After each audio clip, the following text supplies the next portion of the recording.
За бөхөндөрөө гурвалжин маягтай хэрчээд за саримсан голоо хүүт усаар сайтруугаад нэг хүүт усанд 30 минут орчим төвтэж хагаад шүүгээд авчна.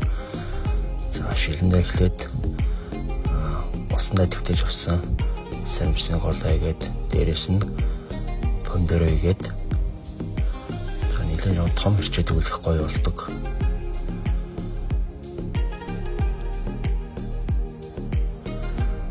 За саримсаа болохоор муу адил бас яг том орно. Дээрс нь хийгээд өгчнө. Хүүтөөсөө бас сайтруугаад. За баг зэрэг сонгоо орно. Сонгоо бас хийгээд өгнө. За маш гоё ер нь бол шууд хэрэгэлдэг, ачруулдаг. Зоош олон. За хүнснээ арих. Баг зэрэг хийгээд өгнө.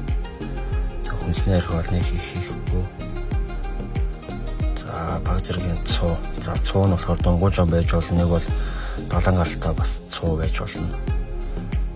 Ер нь жоохон давсаргааг цуу байвал их гоё болдог. За гүнжтийн тос. Модал баг зэрэг хийгээд өгнө.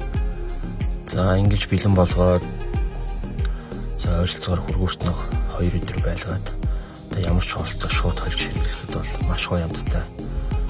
Ийм одоо цуун дарсан рогоо болдог. Тэгээд маш гоё амттай бол тэр шууд туршиж үзээрэй. За цууг нь бас хоолндоо хийж хэрэглэж болно.